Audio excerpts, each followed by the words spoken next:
ప్రియమైనటువంటి సహోదరి సహోదరులకు యేసుక్రీస్తు నామములో మా వందనాలు తెలియజేసుకుంటున్నాం.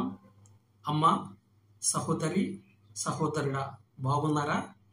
మీరందరూ కూడా క్షేమంగా ఉండాలని మానుదిన ప్రార్థనలో మిమ్మల్ని మేము జ్ఞాపకం చేసుకుంటున్నాం.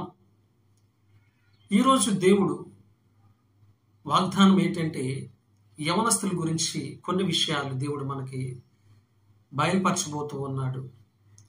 యవన కాలం అనేది ఒక ప్రాముఖ్యమైన దశ. యవన కాలంలో తీసుకున్నటువంటి నిర్ణయాలు వారి యొక్క జీవితానికి ప్రభావితం చేస్తాయి. అందువలన యవనులు నిజమైన జ్ఞానాన్ని పొందుకోవటం అత్యవసరమైనది. అసలు జ్ఞానం అంటే మీరేమనుకుంటున్నారు? మీకేమనిపిస్తుంది? అది కేవలం పుస్తకాలు చదవడం వల్ల వచ్చే తెలివా, లేకపోతే వారు తీసుకునే నిర్ణయాల సామర్థ్యమా? కాబట్టి ప్రియులారా, బైబిల్ ఏం చెప్తుంది? బైబిల్ ప్రకారం యవనులు జ్ఞానాన్ని పొందే 5 మార్గాల గురించి ఈరోజు మనం తెలుసుకుందాం. మొదటిది దేవుని భయం ద్వారా, through the fear of lord. అంటే మొదటిగా బైబిల్ ఏం చెప్తుందంటే, యెహోవాకు భయపడటమే జ్ఞానం అని. అందుకనే ఒక వాక్యము సెలవిస్తూ ఉంది. సామెతల గ్రంథం 1వ అధ్యాయము 7వ వచనంలో ఈ విధంగా రాయబడి ఉంది: యెహోవాయందు భయభక్తులు కలిగి ఉండట తెలివికి మూలము. అంటే దేవుని గౌరవించడం, అలాగే ఆయన వాక్యమునకు విధేయత చూపించడం నిజమైన జ్ఞానానికి మొదటి అడుగు. ఇక రెండవ మాటగా వాక్య ధ్యానము ద్వారా, అంటే త్రూ ద మెడిటేట్స్ బైబిల్.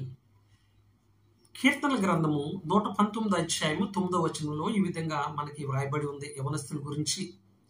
యవనస్తులు దేని చేత తమ నడతను శుద్ధిపరుచుకుందరు ప్రశ్నిస్తూ ఉన్నాడు. నీ వాక్యమును బట్టి దానిని జాగ్రత్తగా చూచుకున్నట్టు చేతనే కదా అని చక్కటి సమాధానం ఇక్కడ మనకి వ్రాయడం జరిగింది. కాబట్టి ప్రియులారా, ప్రతిరోజు బైబిల్ చదవడం, అలాగే చదివిన దానిపై ధ్యానం చేయడం ద్వారా యవనుడు చెడును తెలుసుకుని సరైన నిర్ణయాలు తీసుకోగలడు. ఇక మూడవదిగా ప్రార్థన ద్వారా, త్రూ ప్రేయర్. యాకోబు పత్రిక 1వ అధ్యాయము 5వ వచనం యవనస్తు జ్ఞానం గురించి ఈ విధంగా వ్రాయబడి ఉంది: మీలో ఎవరికైనాను జ్ఞానము కొద్దిగా ఉన్న ఎడల అతడు దేవుని అడగవలెను, అప్పుడు అతనికి అనుగ్రహింపబడును. అతనికి అనుగ్రహింపబడును. ఆయన ఎవరిని గద్దింపక అందరికీ ధారాళంగా దయచేవాడు.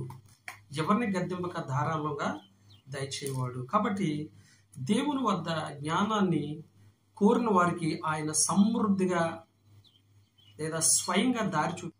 ఇక 4వ కారణం మంచి సలహా ద్వారా, త్రూ గుడ్ సజెషన్స్. తల్లిదండ్రులు, ఆత్మీయ పెద్దలు, దేవుని యందు భయభక్తులు గలవారి నుండి సలహాలు పొందడం ద్వారా యవనులు జ్ఞానవంతులు అవుతారు. దీని గురించి బైబిల్లో ఏం రాయబడిందంటే, సామెతల గ్రంథము 19వ అధ్యాయము 20వ వచనంలో ఈ విధంగా రాయబడి ఉంది: నీవు ముందుకు జ్ఞానముటకై ఆలోచన విని ఉపదేశము అంగీకరించుము. ఇక 5వ కారణం మంచి సాంగత్యం ద్వారా, త్రూ గుడ్ ఫ్రెండ్షిప్. ఈ బైబిల్లో దీని గురించి ఏం రాయబడి ఉందంటే, 1 కొరింథీయులకు రాసిన పత్రిక 15వ అధ్యాయం 33వ వచనంలో ఈ విధంగా రాయబడింది: మోసపోకుడి, దుష్ట సాంగత్యము మంచి నడవడిని చెరుపును.